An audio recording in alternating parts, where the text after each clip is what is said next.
அதை குறித்து சொல்ற வார்த்தை, அவர் எரிந்து பிரகாசிக்கிற விளக்கு. எரிந்து பிரகாசிக்கிற விளக்கு. அப்படி இவன் எரிந்து பிரகாசிக்க இந்த யோவானிடத்தில் வெளிப்பட்ட 3 அனுபவங்களை வேகமாய், நேரம் ரொம்ப போகிறதுனால நான் வேகமாய் சொல்லுகிறேன், ரொம்ப விளக்கி பேச போகிறது இல்லை. ஆனால் சொல்ல வேண்டிய காரியத்தை மட்டும் நான் சொல்லி நான் ஜெபிக்க விரும்புகிறேன். நல்ல கவனிங்க. முதலாவது, இந்த யோவான் எரிந்து பிரகாசிக்கத்தக்கதாய் அவனிடத்தில் வெளிப்பட்ட காரியம். லூக்கா 1வது அதிகாரம் அதனுடைய 80வது வசனத்தை வாசிங்கள். வாசிங்க.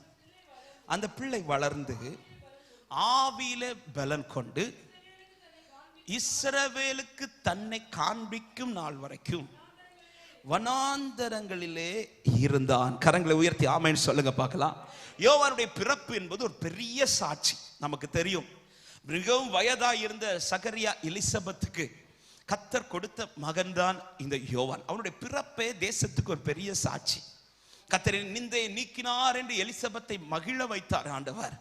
அவன் அந்த இடத்துல தான் சகரியா வாயை அடைத்து அவன் பிறந்ததும் அவன் வாயை திறந்து சொல்ல வைக்கிறார், யோவான் என்று சொல்ல வைக்கிறார். அது மாத்திரமல்ல, இந்த யோவான் பிறக்கிறதற்கு முன்பாகவே யோவானை குறித்த எல்லாவற்றையும் அந்த பெற்றோருக்கு தூதன் வந்து அறிவிக்கிறான். அவன் எப்படி இருக்க போகிறான், எப்படி வளர போகிறான், எதற்காக அவன் பிறக்க போகிறான், எல்லாவற்றையும் அவன் தீர்க்கதரிசிகளை கொண்டு முன்னமே எழுதியிருந்தாலும் அதை திரும்ப அந்த குடும்பத்தாருக்கு பெற்றோரிடத்தில் வந்து சொல்லுகிறான். எனவே அந்த பிள்ளை வந்து சாதாரண பிள்ளை அல்ல. அந்த பிள்ளை வளரும் போதே, இன்னும் சொல்ல போனா வயிற்றில் இருக்கும் போதே ஆவியானுடைய அபிஷேகத்தை பெற்று வளர்ந்த பிள்ளை. இப்ப பிள்ளை வெளியில வந்தாச்சு. வந்ததும் அவனை குறித்து பைபிள் சொல்லுகிறது, அவன் வளர்ந்து ஆவியில பலன் கொண்டு இஸ்ரவேலுக்கு தன்னை காண்பிக்கும் நாள் மட்டும் வனாந்திரத்திலே குடியிருந்தான். இப்படி பிள்ளை வனாந்திரத்தில் குடியிருக்கும் போது பெற்றோரும் அதை தடுக்கவில்லை, தானும் அந்த தீர்மானத்தில் உறுதியா இருக்கிறான். இந்த வார்த்தையை நான் இப்படி சொல்ல விரும்புகிறேன். யோவான் எரிந்து பிரகாசிக்கிறதற்கு யோவானிடத்தில் வெளிப்பட்ட முதல் காரியம், தன்னுடைய நோக்கத்தை அறிந்து அவன் வாழ்ந்து கொண்டிருந்தான். அதை இன்னும் நமக்கு புரியும்படி சொல்லணும்னா, தனக்கு நியமித்த பாதையில் சரியாய் ஓடினான். கிறிஸ்டியன் லைஃப் என்பது ஏதோ ஒரு பாதையில் ஓடுகிற வாழ்க்கை அல்ல, நியமித்த பாதையில் ஓடுகிற வாழ்க்கை. சத்தமோ ராமன் சொல்லுங்க பார்க்கலாம். நான் எப்படி வேணாலும் ஓடுவேன், அப்படி ஓடுனா என்னால சுதந்திரிக்க முடியும் மட்டும் ஒரு தேவ பிள்ளை கனவுல கூட நினைச்சிடாதீங்க. எனவேதான் எபிரேயர் 12வது அதிகாரம் அதனுடைய 1வது வசனம், தெரிந்த வார்த்தை வாசிங்கள். எபிரேயர் 12வது அதிகாரம் அதனுடைய 1வது வசனம் வாசிக்கலாம். ஆகையால் மேகம் போன்ற இத்தனை திரளான சாட்சிகள். இதை யாரை குறித்து சொல்லுகிறது? 11வது அதிகாரத்திலே நம்முடைய முற்பிதாக்களுடைய வரிசை லிஸ்ட் கொடுக்கப்பட்டிருக்கிறது. அவர்களை குறித்து சொல்லப்பட்டு விட்டுதான் 12:1 சொல்லப்படுகிறது. இத்தனை திரளான சாட்சிகள் நம்மை சூழ்ந்து கொண்டிருக்க பாரமான யாவற்றையும் பாவத்தையும் தள்ளிவிட்டு, இந்த வார்த்தை நல்ல, விசுவாசத்தை துவக்குகிறவரும் அதை முடிக்கிறவருமாய் இருக்கிற இயேசுவை நோக்கி, இந்த வார்த்தை நமக்கு நியமித்திருக்கிற ஓட்டத்தில் பொறுமையோட ஓடக்கடவோம். சத்தமோ ராமன் சொல்லுங்க பார்க்கலாம். இந்த நியமித்த ஓட்டம் என்பது நான் நியமித்ததல்ல, கிறிஸ்து எனக்கு நியமித்த ஓட்டம். ரட்சிக்கப்பட்ட ஒவ்வொரு தேவ பிள்ளைகளும் இந்த ஒரு உணர்வு இருக்கணும். ரட்சிக்கப்பட்ட தேவ பிள்ளைங்க எப்படியோ நடக்கும்படி கர்த்தர் அழைக்கவில்லை, அவர் நியமித்த பாதையில் நடக்கும்படி அழைத்திருக்கிறார். ஹல்லேலூயா. இஸ்ரவேல் ஜனங்களை எகிப்திலிருந்து வெளியில கொண்டு வந்த ஆண்டவர் கானானை கொடுப்பேன்னு சொல்லிட்டார். மோசே சொல்லி இருக்கலாம், மோசே நீ இந்த ஜனத்தை எப்படியாவது நடத்தி கொண்டு வந்துரு அப்படி சொல்லியிருக்கலாம். ஆனா கர்த்தர் அப்படி செய்யவில்லை. எகிப்திலிருந்து வெளியில வந்ததுமே மோசையும் சரி இஸ்ரவேல் ஜனங்களும் சரி அவர்கள் கண்ட முதல் காட்சி என்ன தெரியுமா? வனாந்திரமோ சமுத்திரமோ அல்ல. அவர்கள் பார்க்கிற முதல் காட்சி மேக ஸ்தம்பமாய் அக்னி ஸ்தம்பமாய் அவர்களுக்கு முன் நின்றார். எதற்காக இப்பொழுது அவர் நிற்கிறார்? எகிப்திற்குள் இருக்கும்போது அவர் நிற்கவில்லை, ஆனால் ரட்சிக்கப்பட்ட பிறகு அவர் நிற்கிறார். ஏன் எகிப்திற்குள் அவர் வரலனா, எகிப்திற்குள்ள அவர்களை ஆளுக எகிப்தின் ராஜா இருந்தான். அடிமைத்தனம் அவங்க மேல இருக்குது. அடிமைத்தனத்தில் இருக்கிறவர்களை கர்த்தர் நடத்த மாட்டார், ரட்சிக்கப்படுகிற ஜனத்தை தான் கர்த்தர் நடத்துவார். ஆமென் சொல்லுங்க பார்க்கலாம். ரட்சிக்கப்பட்ட பிறகு அவர்கள் பார்த்த முதல் காட்சி வனாந்திரம் அல்ல, சமுத்திரம் அல்ல, யோர்தான் எதுவுமே அல்ல, கர்த்தர் அவர்களுக்கு முன்பாய் நிற்கிறார். நின்று அவர் தான் நடத்த துவங்குறார். அவர் எப்படி நடத்தினார்? யாத்திராகமம் 13வது அதிகாரத்தில் அழகாய் சொல்லப்பட்டிருக்கிறது, வாசிக்கலாம். யாத்திராகமம் 13வது அதிகாரம். கர்த்தருக்கு மகிமை உண்டாவதாக. 17-18 வசனங்களை வாசிங்கள். போகவிட்ட பின் மனமடிந்து சொல்லி பெலிஸ்தியரின் தேச வழியாய் போவது. அப்ப ஒரு காரியம் நல்லா தெரியுது, கானானுக்கு போகிறதற்கு நிறைய ஷார்ட்கட் வே இருக்கு. உங்களுக்கு ஷார்ட்கட் வழி பிடிக்குமா, சுத்திர வழி பிடிக்குமா? சும்மா சொல்லுங்க, நான் ஒன்றும் சொல்ல மாட்டேன். கூகுள் எது காட்டும் நமக்கு? ஷார்ட்கட் வே இல்ல, ஷார்ட்கட் வே தான் காட்டும். எது ஃபர்ஸ்ட் ஈஸியா கொண்டு போய் சேர்க்குமோ அது காட்டும். ஆனா உண்மையிலே கூகுள் காட்டுற பல ஷார்ட்கட் நம்மள குழியில தான் கொண்டு விடுது.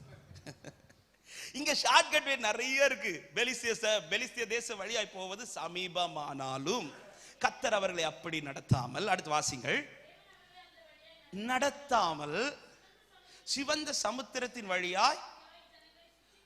அப்போ ஒரு காரியம் நல்லா தெரியுது, இவங்களா சுத்தல, அவர் தான் சுத்த விடுறார். உண்மையிலேயே நமக்கு இதுல ஒரு பெரிய கேள்வி இருக்கு. என்னாண்டவர் ஏற்கனவே 430 வருஷம் அடிமைத்தனம். சரி, இப்ப வெளியில வந்து என்ன ஒரு ஆசைனா, ஆண்டவர் எப்படியாவது கானானுக்குள்ள போய் ஃப்ரீயா வாழலான்னு பார்த்தா அடுத்து நம்மளை எப்படி சுத்த விடுறார். ஆமே, ஆண்டவர் கூகுள் கூட எங்களுக்கு ஷார்ட்கட் தான் காட்டுது. கூகுளுக்கு தெரிந்தது கூட உங்களுக்கு தெரியல. ஆண்டவர் இப்படிதான் நமக்கு கேள்வி கேட்க தோணும். ஆனா ஒரு சத்தியத்தை சொல்றேன், ஆண்டவர் சுத்த விட்டாலும் சுதந்திரிக்க தான் வைப்பார். ஆனா நமக்கு என்னன்னா இந்த சுத்துறது பிடிக்காது. ஒரு நாள் இந்த வசனத்தை வச்சுட்டு ஆண்டவர்கிட்ட நாக்கே கொஸ்டின் கேட்டேன், ஆண்டவரே எதுக்கு ஆண்டவரை சுத்த விட்டுறீங்க எங்களை? அவன் ரட்சிக்கப்பட்ட அடுத்த நாள் கானானுக்குள்ள கொண்டு விட்டுருக்கலாமே. இல்லப்பா, இது நான் கொண்டு போகிற வழி.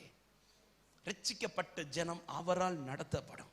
இப்ப மோசே ஒருவேளை கேட்டிருக்கலாம், ஆண்டவரே ஷார்ட்கட்ல போலாமா ஆண்டவரே? ஷார்ட்கட்ல போனா ஈஸியா இருக்குமே ஆண்டவரே. அடுத்து ஆண்டவர் ஒரு கொஸ்டின் கேட்பார், ஓகே மோசே, ஷார்ட்கட்ல போனா நான் உன் கூட வர மாட்டேன், சுத்தி நடந்தா நான் உன் கூட வருவேன், எது வேணும்? ஹலோ, ஆண்டவரோடு நடக்கிறது வேணுமா, ஆண்டவர் இல்லாம நடக்கிறது வேணுமா? சத்தமா சொல்லுங்க.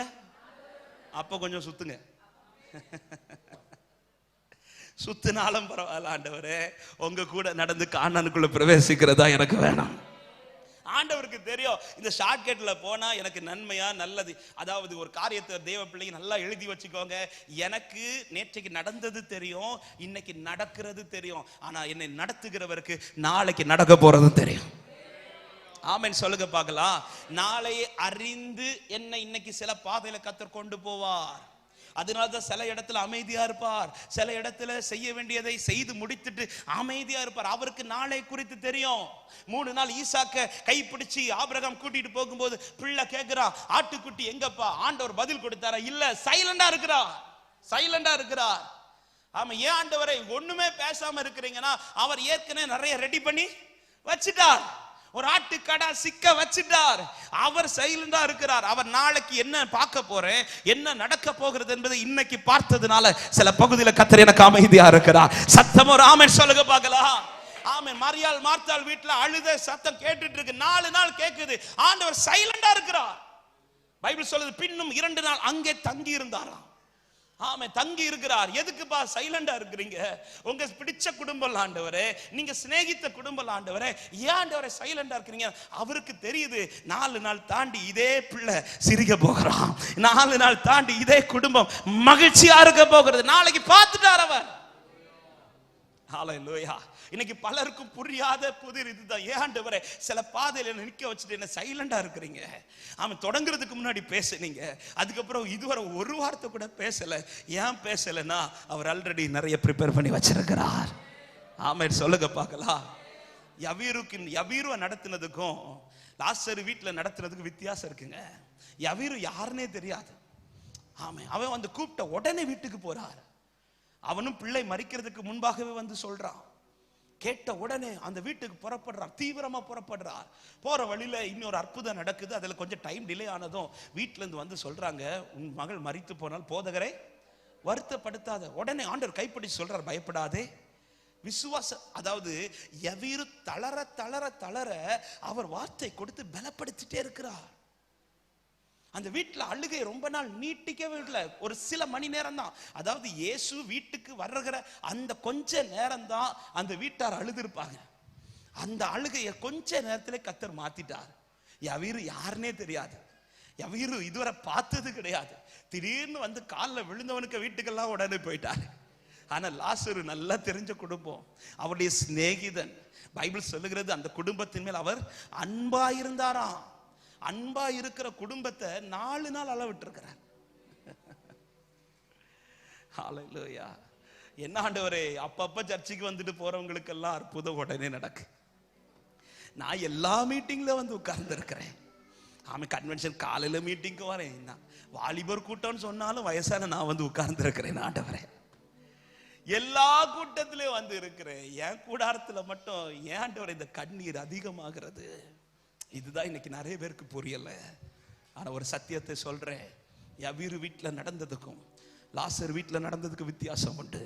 யவீரு வீட்டுல நடந்தது அற்புதம், லாசர் வீட்டுல நடந்தது மகிமை. ஆமென் சொல்லுங்க பார்க்கலாம். சில காரியத்தை கர்த்தர் எனக்கு தாமதித்து செய்கிறார் என்றால் என் வாழ்க்கையில் நடக்க போகிறது அற்புதம் அல்ல, அது தேவ மகிமை வெளிப்பட போகிறது. என்ன அற்புதத்துக்கு மகிமைக்குள்ள வித்தியாசம்? அற்புதம் நடக்கிறது அது எனக்கு ஆச்சரியமா இருக்கும், ஆனா மகிமை வெளிப்பட்டா அது என்னை சுற்றி இருக்கிறவர்களுக்கு ஆச்சரியமா இருக்கும். யவீரு பிள்ளை உயிரோடு எழுப்புனதுனால யாராவது இயேசுவை ஏற்றுக்கொண்டார்களான்னு எழுதப்பட்டிருக்குதான் கேட்டா இல்ல. அதனாலதான் வீட்டுக்குள்ள என்ட்ராகும் போது எல்லாரையும் பார்த்து சொல்ற, வெளியில போங்க, பிள்ளை தூங்கிட்டு இருக்குது அப்படின்டா. அவன் நித்திரையா இருக்கிறா. இப்ப பிள்ளைய வெளியில கொண்டு வந்தோன்னா பார்த்தவங்கள என்ன சொல்லிருப்பாங்க? அதான் சொல்லிட்டு போனார்ல பிள்ளை தூங்கிட்டு இருக்குதுன்னு. தூங்கிட்டு இருந்த பிள்ளைய தூங்கி எழுப்பிட்டு வந்துட்டார், இதுதான் தெரியும். ஆனா லாசர் வீட்டுல 4 நாள் தாண்டி தான் போறார். ஏன்னா யூதர்களுக்கு ஒரு நம்பிக்கை இருக்கு, ஒருத்தங்க மரித்தாங்கன்னா அவங்க ஆவி 3 நாள் அந்த சரீரத்தையே சுத்திட்டு இருக்குமா. ஒருவேளை 2வது நாள்லயோ 3வது நாளையோ ஆண்டவர் வந்து ஒருவேளை எழுப்பி இருப்பார்னா யூதர்கள் சொல்லியிருப்பாங்க அவர் ஆவியை பிடிச்சு இறக்கிட்டார். அதனால ஆண்டவர் இதெல்லாம் உடைக்கிற, இந்த பாரம்பரிய எண்ணத்தெல்லாம் உடைக்கிறதுக்காக ஆண்டவர் வெயிட் பண்ணி 4 நாள் தாண்டி போறார்.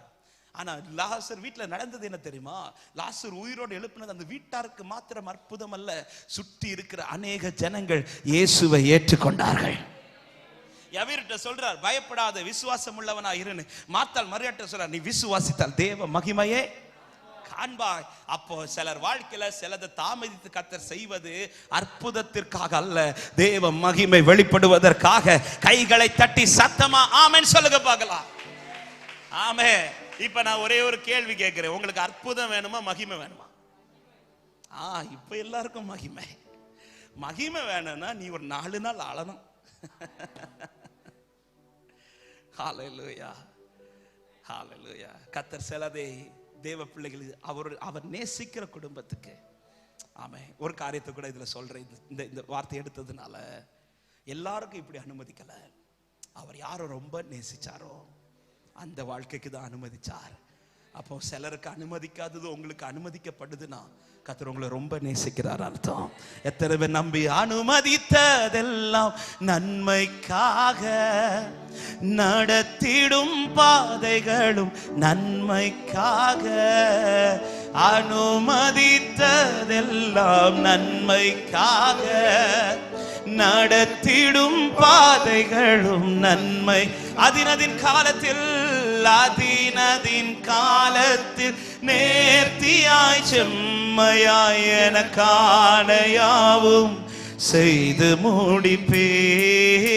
அதினதின் காலத்தில் நேர்த்தியாய் செம்மையா எனக்கான. நம்புறவங்க கரங்களை உயர்த்தி, உங்க கைகள் குறுகல, உங்க கைகள் குறுகவில்லை, உம்மால் கூடாதது எதுவும் இல்லை.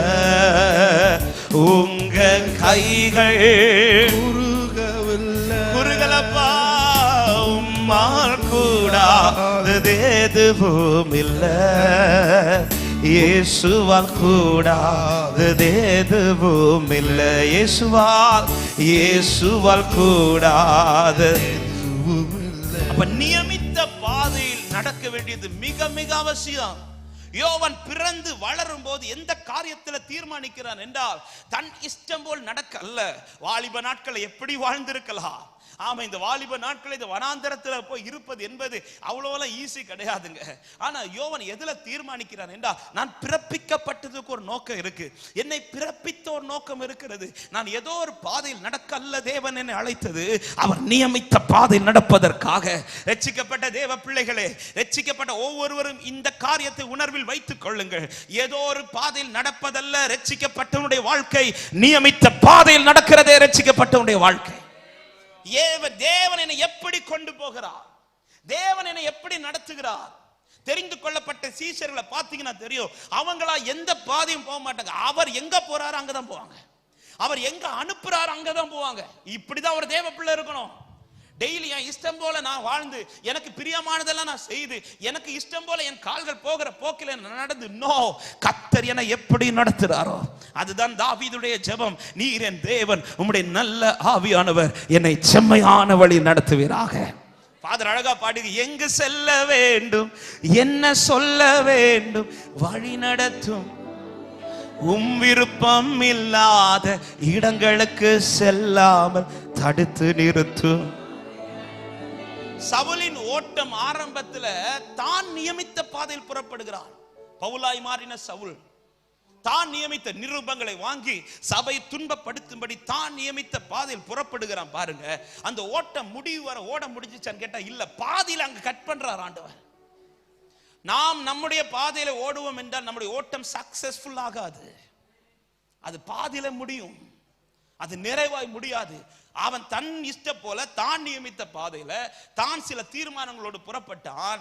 அவன் தமஸ்குக்கு போகிறதுக்கு முன்பாக ஒரு ஒளி வந்து அவனை சந்தித்து அவன் பாதையை ஸ்டாப் பண்ணுது. இப்ப அந்த சந்திப்புக்கு பிற்பாடு சவுல் பவுலாய் மாறி இப்பொழுது தான் நியமித்த பாதையில் ஓடாமல் ஆண்டவர்கிட்ட கேட்கிறார், நான் என்ன செய்ய சித்தமா இருக்கிறேன். கண்களிலிருந்து செதில்கள் விழுந்து அவன் எதற்காய் இப்பொழுது புறப்படுகிறான் என்றால், அவன் எதற்காய் அவன் புறப்பட்டான் அதை நிறைவேற்ற அல்ல. இப்ப அவன் புறப்படுவது தன் இஷ்டத்தை நிறைவேற்ற அல்ல, அவர் விருப்பத்தை நிறைவேற்றுவதற்காக. அப்படி புறப்பட்டான் பாருங்க. தன் பிரயாணத்தை துவங்கும் போது, தான் நியமித்த பாதையில் ஓடும் போது அவன் கூட வர்றதுக்கு ஒரு கூட்டம் இருந்துச்சு, குதிரை இருந்துச்சு, ரதங்கள் இருந்துச்சு, பலன் இருந்துச்சு, எல்லாமே இருந்துச்சு. ஆனா அந்த ஓட்டம் அவனுக்கு ஜெயமாய் முடியவில்லை. ஆனால் அவருக்காய் புறப்பட்ட ஓட்டம் இருக்கிறது அல்லவா. பல இடத்துல தனியாய் தான் பிரயாணித்தான், பல இடத்துல பலன் இல்லாமல் அவன் சரீரத்தில் பாடுகளோடு கஷ்டங்களோடு வேதனைகளோடு தான் பிரயாணித்தான். ஆனால் அந்த பவுல் முடிக்கும் போது என்ன முடிக்கிறார் தெரியுமா? நல்ல போராட்டத்தை போராடினேன், ஓட்டத்தை முடித்தேன், விசுவாசத்தை காத்துக்கொண்டேன். ஹல்லேலூயா. நியமித்த பாதையில் ஓடுகிறவனுக்கு பலன் இல்லாட்டாலும் பலப்படுத்துகிற கிறிஸ்து கூட இருப்பார். ஆமென் சொல்லுங்க பார்க்கலாம். அவங்கள ஓடி முடிக்க வச்சிருவார் ஆண்டவர். நியமித்த பாதையில தான் நடந்துட்டு இருக்கிறேன் என்றால் அந்த ஓட்டம் ஜெயமாய் முடியும். மோசே 40 வயதில் எல்லாவற்றிலும் கட்டி எல்லாம் எடுத்து வாசிக்க நேரம் இல்லை, நான் சொல்லி மட்டும் விடுங்க. அப்போஸ்தலர் 7 இருக்குது நான் சொல்லுகிற வார்த்தை. எல்லாம் கற்று தேறி வல்லவனாகி ஒரு அதிகாரத்தில் இருக்கும் போது மோசேக்கு இப்போ ஒரு ஆசை வருது. என்ன ஆசை? தன் சகோதரர்கள் படுகிற பாடுகளை பார்த்து சகோதரர்களுக்கு உதவி செய்ய வேணும், கர்த்தர் என் மூலம் ரட்சிப்பார்னு அவங்க அறிந்து கொள்வார்கள் என்று நினைச்சிட்டு தான் போறான், நம்பி போறான். ஆனா என்ன நம்பிக்கையில போறான்னா, கர்த்தர் பேரில் இருக்கிற நம்பிக்கை அல்ல, தன் பலத்தின் பேரில் இருக்கிற நம்பிக்கை. தானாகவே ஒரு பாதையை நியமிச்சு புறப்பட்டான் பாருங்க. போன காரியம் சரியான காரியம் தான், ஆனா அந்த காரியம் அவனுக்கு சக்சஸ்ஃபுல் ஆகல. அந்த ஓட்டம் பாதியில ஸ்டாப் ஆகுது. ஜனங்கள் அவனை ஏற்றுக்கொள்ளவில்லை, அவனை அனுப்பிவிட்ட துரத்திட்டாங்க. இப்ப 80வது வயதில் ஆண்டவர் வந்து சந்தித்த அந்த சந்திப்பில், அந்த சந்திப்புல புறப்பாட்டா பாருங்க மோசே. அந்த ஓட்டம் என்பது மோசேயின் வாழ்க்கையில ஜெயமாய் மாறினது. நான் எந்த பாதையில் நடக்கிறேன் ரொம்ப ரொம்ப முக்கியம். ரட்சிக்கப்பட்ட தேவ பிள்ளையே, ஏதோ ஒரு பாதை, என் கால்கள் எதற்கு பின்னாக போகிறது, என் கால்கள் எதை நோக்கி போகிறது? ஹல்லேலூயா. கண்கள் திறக்கப்பட்ட வெளிச்சத்தை கண்டவர்கள் எதுல தான் நடக்கணும் தெரியுமா? ஏதோ ஒரு பாதையில் அல்ல, ஒளி இருக்கிற பாதையில தான் நடக்கணும்.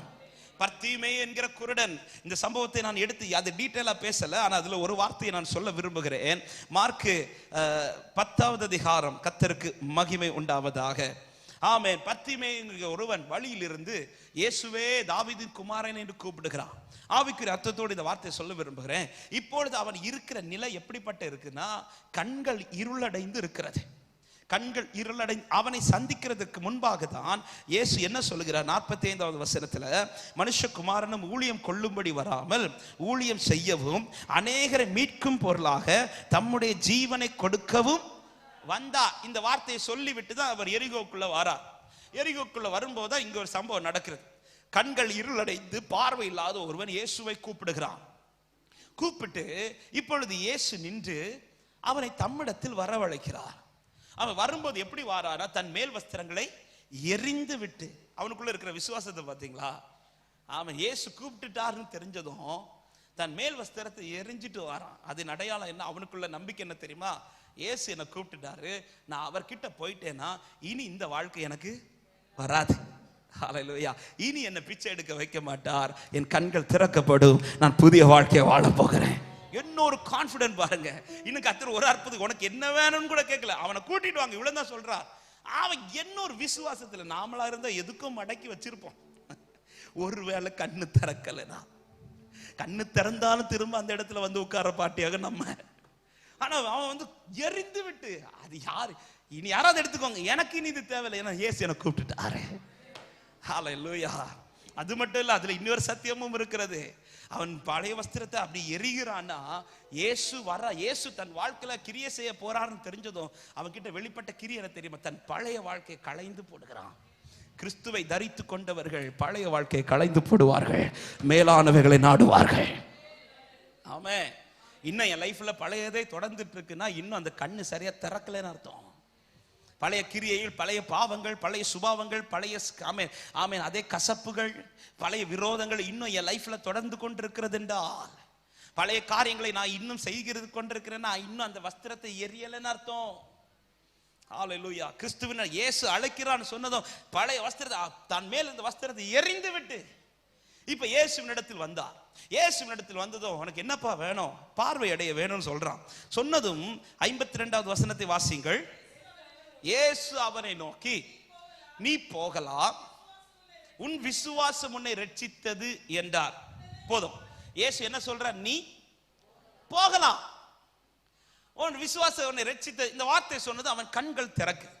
இயேசு வான்னு சொல்லல, போன்னு தான் சொல்றான். ஆனா கண்ணு திறந்ததும் ஒளி அடைந்ததும் அதே வசனம் கடைசி சொல்லப்படுகிறது. உடனே அவன் பார்வை அடைந்து வழியிலே இயேசுவுக்கு ஆண்டவர் கூப்பிட்டார். அவனை ஆண்டவர் சொல்ற, நீ போ அப்படின்றாரு. நீ போகலாம். ஆனா கண்ணு திறந்ததும் வெளிச்சத்தை பார்த்ததும் அவன் என்ன தீர்மானிக்கிறான் தெரியுமா? இனி நான் வெளிச்சத்துல தான் நடப்பேன். இயேசுவுக்கு பின் செல்லுகிறான். இதுதான் ரட்சிக்கப்பட்ட கூட்டத்தினுடைய சுபாவம். ரட்சிக்கப்பட்ட ஜனங்கள் அவர் வழியிலே நடந்து கொண்டே இருப்பார்கள். சத்தம் ஒரு ஆமென் சொல்லுங்க பார்க்கலாம். இதுதான் யோவான் தீர்மானிக்கிறார். நான் பிறந்த ஒரு நோக்கம் இருக்கிறது, நான் பிறந்த ஒரு திட்டம் இருக்கிறது. நான் நியமித்த பாதையில் நடக்கல்ல, அவர் நியமித்த பாதையில் நடக்கிறவர்களாய் மாறணும். இரண்டாவது, இந்த யோவானிடத்தில் வெளிப்பட்ட காரியம், யோவான் 5வது அதிகாரம் அதனுடைய 33வது வசனத்தை வாசிக்கிறோம். 2 காரியத்தை மட்டும் சொல்லி நான் ஜெபிக்க விரும்புகிறேன். யோவான் 5:33. அவன் சத்தியத்திற்கு சாட்சி கொடுத்தான். கரங்களை உயர்த்தி சத்தமா ஆமென் சொல்லுங்க பார்க்கலாம். முதலாவது சொன்னேன், அவன் நியமித்த பாதையில் ஓடினான் என்று. இரண்டாவது, இந்த யோவானிடத்தில் வெளிப்பட்ட காரியம், சத்தியத்திற்கு சாட்சி கொடுத்தான். இதை நான் 3 வார்த்தையை சொல்ல விரும்புகிறேன். 1, அவன் சத்தியம் என்ன என்பதை அறிந்து கொண்டான். 2, அந்த சத்தியத்திலே அவன் நின்றான். 3, அந்த சத்தியத்தை அவன் அறிவித்தான். சத்தமா ஆமென் சொல்லுங்க பார்க்கலாம். ஹல்லேலூயா. 3 நான் சொல்லும் போது நீங்க என் கூட சொல்லணும், சரியா? சத்தமா சொல்ல. சத்தியத்தை அறியணும். இன்னும் கொஞ்சம் சத்தம். சத்தியத்தை அறியணும், சத்தியத்துல நிக்கணும், சத்தியத்தை அறிவிக்கணும். இந்த 3ம் யோவானிடத்தில் வெளிப்பட்டது. யோவான் பிறக்கும் போது ஒன்றை அறிந்து கொண்டான், நான் அல்ல ஒளி, என்னைக்குள்ளும் ஒளியை தருகிற ஒரு சத்தியம் இருக்கிறது. அந்த சத்தியத்திற்காக வழியை ஆயத்தம் பண்ணதான் கர்த்தர் என்னை அனுப்பினார் என்று. ஆமென். அதனாலதான் அநேகர் வந்து கேட்கிறாங்க, நீதான் கிறிஸ்துவா என்று கேட்கும் போது யோவான் சொல்ல, நான் கிறிஸ்து அல்ல, நான் அவருக்கு வழியை ஆயத்தம் பண்ண அனுப்பப்பட்டவன். சத்தியம் என்ன என்பதை அறிந்திருந்தான். யோவானுக்கும் தெரியும், என் மூலமாய் அல்ல அங்க போகிறது, இயேசுதான் வழியும் சத்தியமும் ஜீவனுமாய் இருக்கிறார். தேசமே ஒன்றை அறிந்து கொள்ளுங்கள், சத்தியம் யார் என்றால் அவர் வேற யாரும் அல்ல, அவர்தான் நான் ஆராதிக்கிறேன் ஆண்டவராகிய இயேசு கிறிஸ்து. இந்த பூமியில அநேக மகாத்மாக்கள் வந்தார்கள், அநேக புண்ணியர்கள் புனிதர்கள் வந்தார்கள், அநேகர் தங்களை தெய்வங்கள் ஆக்கி கொண்டார்கள். யாரும் சொல்ல முடியவில்லை நான் தான் சத்தியம் என்று. ஆனால் ஒரே ஒருவர் தான் தேவனாய் இருந்து இந்த பூமியில வந்து பிறந்து எனக்காய் மரித்து உயிர் தெழுந்த தேவன். அவர் தான் இந்த பூமியில் இருக்கும்போது சொன்னார், நானே வழியும் சத்தியமும் ஜீவனுமாய் இருக்கிறேன். யோவான் இந்த சத்தியத்தை அறிந்து கொண்டான். எனவேதான் உலகமே அவனை கிறிஸ்துவாய் பார்த்து கொண்டிருக்கும் போது யோவான் சொல்ற, என்ன கிறிஸ்துவா பார்த்திராது, அவர் தலை, நான் அவர் பாதத்தில் இருக்கிற பாதரட்சின் வாரை கூட அவிழ்க்கிறதற்கு நான் பாத்திரவான் அல்ல. நான் அங்க போகணும்னாலும் அவரை நான் அறிந்து கொண்டால் தான் போக முடியும். இயேசுவுக்கு முன்பாகவே பிறந்தார். யோவானை தேடி ஒரு திரள் கூட்டமே வனாந்திரத்தில் வருது. அவன் பைபிள் ஸ்காலர் சொல்றாங்க, ஃபாரின்ல இருந்தெல்லாம் ஆட்கள் வந்தாங்களாம். யோவானிடத்தில் வெளிப்பட்ட வெளிச்சத்தை கண்டு ஃபாரின்ல இருந்து ஆட்கள் வந்தாங்களாம். அவன் கிட்ட இருந்து வெளிப்பட்ட அந்த பிரகாசம் அநேகரை அப்படி இழுக்குது. இந்த கன்வென்ஷன் கூட்டத்துல எல்லாம் முன்னாடி பாருங்க, இப்பெல்லாம் அதை பார்க்க முடியல.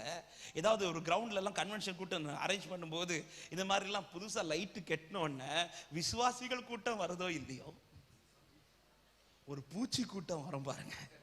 எங்கதான் மறைஞ்சிருக்குதுன்னு தெரியல. இந்த பாட்டு பாடுறவங்களுக்கு ஃபர்ஸ்ட் இந்த 3 பாட்டெல்லாம் பாடும்போது அவங்க பாடுற அவஸ்தை இருக்குதே. ரெடி பாஸ்டர்ட்ட கேட்டு பாருங்க, ஜெபராஜ் பாஸ்டர்ட்ட கேட்டு பாருங்க, ஆமா என்கிட்டையும் கேட்டு பாருங்க, நானும் பட்டிருக்கிறேன். சலட்டையில இருந்து அல்லேலியா சொல்லும் போதும் வாய்க்குள்ள 2 பூச்சி போகும். இப்ப விழுங்கவும் முடியாது, மைக்ல துப்பவும் இருந்தாலும் நாங்க அப்படி விழுங்கிட்டு அதுலயும் இருந்து எவ்வளவு பூச்சி சாப்பிட்டு வளர்ந்துருக்கிறது தெரியுமா? என்னை ஆச்சரியப்படுத்துறது, இந்த ஒளியை பார்த்தது இந்த பூச்சி எப்படி வந்து ஒட்டிக்கிச்சுல. ஹல்லேலூயா. ஆமா, உண்மையில இந்த பூச்சி கிட்ட தேசம் அறியணும். ஒளி இருக்குதுன்னு தெரிஞ்சதும் அந்த ஒளி கொஞ்ச நேரம் தான் இருக்குன்னு தெரிஞ்ச பூச்சி அந்த ஒளி இருக்கிற டைமை சரியாய் பயன்படுத்துது. சபையே, தேசமே, இன்னும் கொஞ்ச காலம் தான் இந்த ஒளி இருக்கும். இனி கொஞ்ச காலத்துல இருள் பூமியை சூழ போகிறது. நாட்களை பிரயோஜனப்படுத்திக் கொள்ளுங்கள், காலத்தை பிரயோஜனப்படுத்திக் கொள்ளுங்கள். இதே போல யோவானிடத்தில் வெளிப்பட்ட ஒளி ஃபாரின்ல இருந்தாலும் ஆட்களை இழுக்குது. ஹல்லேலூயா. இப்ப இயேசு கிறிஸ்து பிறந்ததும் யோவான் கிட்ட வந்த ஆட்கள் எல்லாம் இப்போ இயேசு கிட்ட போக தொடங்குறாங்க. அப்பதான் யோவானுடைய சீஷர்கள் 2 பேர் வந்து யோவான்கிட்ட சொல்றாங்க, ஐயா நம்ம கிட்ட வந்து, ஆமே உங்ககிட்ட வந்து ஞானஸ்நானம் எடுத்தவர் அங்க ஊழியம் செய்யறாரு, இப்ப உங்ககிட்ட வந்த கூட்டம் அவர்கிட்ட போகுதுன்னு சொன்னதும் யோவான் சொல்றாரு, அவர் இன்னும் பெருகணும், நான் இன்னும் சிறுகணும். காரணம் நான் அல்ல சத்தியம், அவரே சத்தியமா இருக்கிறார். அப்ப சத்தியத்தை அறிந்திருந்தவன் மாத்திரமல்ல, அந்த சத்தியத்துல நிலை நிற்கிறான். அது மட்டுமல்ல, அந்த சத்தியத்தை அறிவிக்கிறான். அப்போ ஒளியில் நடக்கிறவர்களிடத்தில் 2வது வெளிப்பட வேண்டிய முக்கியமான காரியம், சத்தியத்தை அறிந்தவர்களாய் மாத்திரம் இருக்கக்கூடாது, சத்தியத்தை அறிவிக்கிறவர்களா இருக்கணும். எத்தனை பேர் அறிவிக்கிறவர்களா இருக்கிறீங்க? கை தூக்கட்டா. ஏன்னா நம்மள ஒரு பழக்கம் என்ன தெரியுமா, ஒரு ஆள் கை தூக்கிட்டா ஐயோ இவங்க கை தூக்கிட்டாங்க, நம்மளே அறியாமல். இது ஸ்கூல்ல இருந்தே பழகின பழக்கம். சத்தியத்தை அறிகிறவர்களாய் மாத்திரமல்ல, சத்தியத்தை அறிவிக்கிறவர்களாகவும் இருங்கள். ஹல்லேலூயா. இருளில் நடக்கிறவர்கள் இதை செய்ய மாட்டார்கள், ஆனால் ஒளியில் நடக்கிறவர்களுக்கு இதை செய்யாமல் இருக்க முடியாது. ஆமா, சத்தியத்தை அறிவிக்கிறது ஊழியர்கள் செய்ய வேண்டிய கடமை மாத்திரம் அல்ல, சுவிசேஷம் என்பது நம் ஒவ்வொருவர் மேலும் விழுந்த கடமை. சத்தமா ஆமென் சொல்லுங்க பார்க்கலாம். ஆமா, அதுக்கான ஆதாரங்கள் நிறைய வசனம் எடுத்து வாசிக்கலாம். நான் நேரத்தை தான் அது சொல்லி மட்டும் விடுகிறேன். நீங்க வேதத்துல பாத்தீங்கன்னா கிறிஸ்துவை சரியாய் கண்டவர்கள் எல்லாருமே உடனே அவங்க செய்த காரியம் தெரியுமா, ஊருக்குள்ள போய் இயேசுவை பத்தி சொல்லுவாங்க. இந்த சமாரியா ஸ்திரியை பத்தி நம்ம படிச்சிருக்கிறோம், யோவான் 4வது அதிகாரத்தில் இருக்கு, நீங்க வீட்டுல போய் படிங்க. இயேசுவை ஆரம்பத்தில் அவளுக்கு தெரியல இதுதான் மேசியா என்று, கிறிஸ்து என்று. ஆனா இப்போ இயேசு பேச துவங்கி அவளுக்குரியதெல்லாம் அவர் வெளிப்படுத்த அவள் கண்கள் இப்பொழுது திறக்கப்படுகிறது. அவள் மேசியாவை கண்டுவிட்டாள். மேசியாவை பார்த்தவள் இயேசு சொல்லல நீ போய் ஊருக்குள்ள போய் சொல்லுமா, உன் கிராமத்திட்ட போய் சொல்லுமா, ஒன்னும் சொல்லல. மேசியாவை அவள் அறிந்ததும், அவள் சத்தியத்தை அறிந்ததும் என்ன செய்யறா தெரியுமா, கொண்டு வந்த குடத்தை கூட வச்சுட்டு அவ வந்தது தண்ணி எடுக்க, ஆனா அந்த காரியத்தை செய்யாம எந்த காரியத்துல தீவிரிக்கிறா தெரியுமா? சத்தியத்தை அறிந்தவளாய் மாத்திரமல்ல, சத்தியத்தை அறிவிக்கிறவளாய் புறப்படுகிறாள். அவ போய் சத்தியத்தை அறிவிச்சா யாராவது கேட்பாங்களா? ஏன்னா அவ அப்படிப்பட்ட வாழ்க்கை அந்த கிராமத்துல வாழ்றா. ஆனா பைபிள் சொல்லுகிறது, அவ சத்தத்தை கேட்டு ஒரு கிராமமே கிறிஸ்துவனிடத்தில் வந்து நிற்கிறது. அன்பான சபையே, விசேஷமா இந்த ஆலயத்தில் வந்து ஆராதிக்கிற உள்ளங்களுக்கும் சொல்லுகிறேன், பல இடத்தில் ஆராதிக்க போய்கொண்டிருக்கிற உள்ளங்கள் இந்த சத்தத்தை கேட்கிறீர்கள். சொல்லுகிறேன், சத்தியத்தை நீங்கள் அறிந்தவர்களாய் மாத்திரமல்ல, சத்தியத்தை அறிவிக்கிறவர்களாகவும் புறப்படுவீர்களாக. ஆமே. இந்த வருஷம் ஆமே ஆரம்பத்தில் நிறைய காரியங்களை நீங்க தீர்மானிச்சிருப்பீங்க. ஆண்டவரே, என் குடும்பத்தில் இந்த காரியம் நடக்கணும், ஆண்டவரே என் குடும்பத்தில் என் பிள்ளைக்கு இந்த காரியம் நடக்கணும். இப்படி நிறைய பேர் ஜெபிச்சிருக்கிறீங்க. எத்தனை பேர் ஜெபிச்சிருங்க, ஆண்டவரே இந்த ஆண்டுல ஒரு ஆத்மாவையாவது நான் சபைக்குள்ள கொண்டு வரணும்? ஆமா, ஜெபிக்கிறோமா? நம்ம மட்டும் அறிஞ்சா போதும். ஹல்லேலூயா. சொந்தங்கள் எப்பொழுது அறிய போகிறார்கள்? யார் அறிவிக்க போகிறார்? இன்னைக்கு ஜீவன சுகத்தை தந்து நம்மளை வச்சிருக்கிறதே நம் மூலம் கிறிஸ்து வெளிப்பட விரும்புகிறார். ஊழியர்களுக்கு அது ஒரு ஊழிய அழைப்பு இருக்கு. ஊழிய அவங்க கண்டிப்பா செய்யணும். அதே நேரத்தில் சுவிசேஷம் என்பது இது எல்லார் மேலும் விழுந்த கடமை. எத்தனை கோடி ஜனங்கள் இன்னும் இந்த ஒளிக்குள் வராமல் இருக்கிறார்கள் தெரியுமா? எத்தனை கோடி ஜனங்கள் இன்னும் இந்த சத்தியத்தை அறியாமல் இருக்கிறார்கள் தெரியுமா? ஆமா, மிஷனரி ஊழியம் செய்கிறவர்கள்ட்ட நீங்கள் தனியா விசாரிச்சு பாருங்க. எத்தனையோ ஆயிரம் ஜாதி ஜனங்கள் இன்னும் இயேசுனா யாருனே தெரியாதவர்கள் இருக்கிறார்கள். ஹல்லேலூயா. நாம் இந்த ஒளி அடைந்து இந்த ஒளியினால எவ்வளவு நன்மையை பெற்றுட்டோங்க. அந்த சமாரிய ஸ்திரீ கொஞ்ச நேரம் ஆண்டவர் பேசினார். இன்னும் அவ வாழ்க்கையில பெரிய பெரிய ஆசீர்வாதங்கள் எல்லாம் கர்த்தர் செய்யல. அவ மேசியான்னு பார்த்ததும் அவளால தாங்க முடியல. ஊருக்குள்ள ஓடி போறா, ஜனத்திற்கு சத்தியத்தை அறிவிக்கிறா. யாராவது சுவிசேஷ ஊழியர் செய்து கொண்டிருக்கிறீர்கள் என்றால் உங்களை நான் மனதார ஆசீர்வதிக்கிறேன். கர்த்தர் உங்களை ரொம்ப ஆசீர்வாதமாய் நிறுத்துவார். உங்கள் தலைமுறைகளை கர்த்தர் செழித்தோங்க பண்ணுவார். ஆமென். செய்யாமல் இருக்கிறவர்களுக்கு இந்த மாலை நேரத்தில் இந்த அறைக்கூவலை நான் சத்தமாய் சொல்லுகிறேன், சத்தியத்தை அறிகிறவர்களாய் மாத்திரமல்ல, சத்தியத்தை அறிவிக்கிறவர்களாய் எழும்புங்கள். ஜெபிங்க, ஆண்டவரே உம்மை அறிந்தவனாய் மாத்திரமல்ல, உம்மை அறிவிக்கிறவனாகவும் என்னை மாற்றுவீராக. யோவான் சத்தியத்தை அறிந்தான், சத்தியத்தில் நின்றான், சத்தியத்தை அறிவிக்கிறான். ஹல்லேலூயா. பிறவியிலிருந்து குருடனாய் பிறந்தவன். ஊரே கேக்குது, இது இவன் செய்த பாவமோ இவன் பெற்றோர் செய்த பாவமோ என்று. சீஷர்களும் கேட்கிறாங்க. யோவான் 9வது அதிகாரத்தில் இப்ப இயேசு வந்து அவன் கண்களை திறக்கிறான். கண்களை திறந்ததும் பார்க்கிறவங்க கேட்கிறவங்க எல்லார்கிட்டே சொல்றா, இயேசு எனக்கு விடுதலை தந்தார். சத்தியத்தை அறிந்ததும் அவன் சத்தியத்தை அறிவிக்கிறான். ஆமே. அவனை குறித்து ஒரு சாப்டரே ஆண்டவர் எழுதி வச்சிருக்கிறார். எத்தனை குருடர்கள் அற்புதம் பெற்றாங்க, அவங்களுக்கெல்லாம் ஒரு சில வசனம் தான் எழுதியிருப்பார். ஆனா இந்த குருடனை வச்சு ஒரு சாப்டரே கர்த்தர் எழுதி இருக்கிறார். அதன் அர்த்தம் என்ன? ஆமை, சத்தியத்தை அறிவிக்கிறவர்களுக்காக பரலோகம் எழுதி கொண்டே இருக்கும். அவர் புஸ்தகத்துல கணக்கு வச்சுட்டே இருப்பார். அவர்களுடைய காரியங்களை கர்த்தர் எழுதி வைத்துக் கொண்டே இருப்பார். சத்தியத்தை அறிகிறவர்களாய் மாத்திரமல்ல, சத்தியத்தை அறிவிக்கிறவர்களாயிருங்கள். யோவான் சத்தியத்தை அறிந்து சத்தியத்தை அறிவிக்கிறான். சீஷர்கள் தன்னோடு இந்த சீஷர்களுக்கு சொல்லுகிறான், அவர்தான் மெய்யான ஆட்டுக்குட்டி. ஹல்லேலூயா. மூன்றாவது ஒரு காரியத்தை சொல்லி நான் ஜெபிக்கிறேன். மூன்றாவது, இந்த யோவான் யாமே என்ன செய்கிறார்? தெளிவோடு ஓட்டத்தை முடிக்கிறான். லூக்கா 7வது அதிகாரம் அதனுடைய 19-20 வசனங்களை வாசிங்கள்.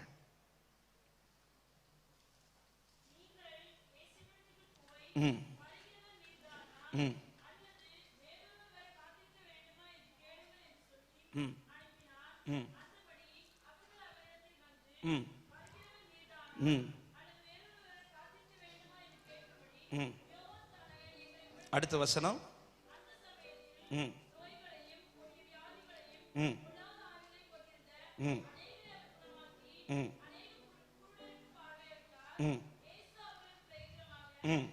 நீங்கள் போய் கண்டவைகளையும் கேட்டவைகளையும் யோவானுக்கு அறிவியுங்கள்.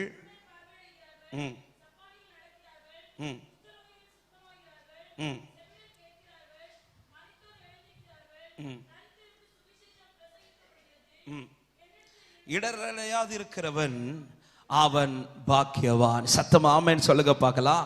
மூன்றாவது, இந்த யோவான் முதலாவது சொன்ன நியமித்த பாதையில் ஓடினான். இரண்டாவது சொன்ன சத்தியத்தை அறிந்தவனாய் மாத்திரமல்ல, சத்தியத்தை அறிவிக்கிறவனாய் இருந்தான். மூன்றாவது, இந்த யோவான் இடத்தில் வெளிப்பட்டது, தன் ஓட்டத்தை தெளிவோடு முடித்தான். அடுத்த நாள் தன் தலை போகிறது தெரியுது. அடுத்த நாள் தன் வாழ்க்கை முடிய போகிறது என்பதை தெரிந்தவன் முந்தின நாள் தன் சீஷர்களை இயேசுவினிடத்தில் அனுப்பி ஒரு காரியத்தை கன்ஃபார்ம் பண்றார். ஆமா, என் டியூட்டி முடிஞ்சிச்சா? வருகிறவன் நீர்தானா, இல்ல இன்னொரு வர காத்திருக்கணுமா, இல்ல வேற யாராவது மேசியாவா? இதை மட்டும் கன்ஃபார்ம் பண்றதற்கு, அந்த காரியத்தை அறிந்து கொள்வதற்காக தன் சீஷர்களை அனுப்புகிறார். இயேசு சீஷர்கள்ட்ட சொல்லி அனுப்புகிறார், நீங்கள் கண்டவைகளையும் கேட்டவைகளையும் போய் சொல்லுங்கள். என்னில் இடரடையாது இருக்கிறவன் அவன் பாக்கியவான் அப்படின்றார். இந்த வார்த்தையை சீஷர்கள் வந்து சொன்னதும் யோவானுக்கு நிச்சயமாயிட்டு. என்ன நிச்சயம்? நான் எதற்காக வந்தேனோ அந்த ஓட்டத்தை ஜெயத்தோட ஓடி முடிக்கிறேன். எனக்கு நியமிக்கப்பட்ட டியூட்டியை நான் செஞ்சு முடிச்சிட்டேன். இதே தான் இயேசு கிறிஸ்துவும் தன் வாழ்க்கை குறித்து சொல்லும்போது ஆமென் இப்படி சொல்லுவார். யோவான் 17வது அதிகாரம் அதனுடைய 4வது வசனத்தை வாசிங்கள், நம்ம ஜெபிக்கலாம். யோவான் 17:4. பூமியில நான் உம்மை மகிமைப்படுத்தினேன், நான் செய்யும்படி நீர் எனக்கு நியமித்த கிரியையை செய்து முடித்தேன். அதாவது என் ஓட்டம் நிறைவாயிடுச்சு. எனவே தான் சிலுவையில அவர் தைரியமாய் சொன்னார், முடிந்தது என்று. ஹல்லேலூயா. தேவ பிள்ளையே, திரும்ப நான் ஆரம்பத்தில் சொன்ன வார்த்தை எடுத்து சொல்லுகிறேன். எத்தனை வருஷம் வாழுகிறோம் என்பது விஷயம் அல்ல. ஆமென். வாழ்ந்து முடிக்கும் போது எப்படி முடிக்கிறோம் என்பது விஷயம். ஹல்லேலூயா. நியமித்த ஓட்டத்தில் சரியாய் ஓடி சத்தியத்தை அறிந்து அறிவித்து, அது மாத்திரமல்ல, எனக்கு கொடுக்கப்பட்டதின் பிரகாரம் தேவன் எப்படி என்னை நிறுத்த சித்த வைத்தாரோ அப்படி நான் என் ஓட்டத்தை ஜெயமாய் முடித்து என் கண்களை மூடி அந்த பரதேசில நான் பிரவேசிக்கணும். அப்படி நடக்கிறவர்களை தான் கர்த்தர் அந்த வெளிச்சத்திலும் நடக்க வைப்பார். ரட்சிக்கப்படுகிற ஜனம் அதின் வெளிச்சத்தில் நடப்பார்கள். யார் ரட்சிக்கப்படுகிறவர்கள்? நியமித்த பாதையில் ஓடுகிறவர்கள், சத்தியத்தை அறிவிக்கிறவர்கள், ஓட்டத்தை ஜெயமாய் முடிக்கிறவர்கள். ஆமை. இந்த பவுல் சொல்லுகிறார், இந்த யோவான் சொல்லுகிறார், ஓட்டம் ஜெயத்துடன் முடிந்தது. ஆமென். சொல்லுங்க பார்க்கலாம். கல்லறையில எழுதுறதுனால கிடையாது. கல்லறையில் எழுதுனதால சுத்தி இருக்கிறவங்க சொல்லுவாங்க ஓட்டம். அவன் குடிச்சிட்டு மறிக்கிறவங்களுக்கு அதான் எழுதுறாங்க. நல்ல போராட்டத்தை. என்ன போராட்டம்? டெய்லி இப்படி இதான் போராட்டம்.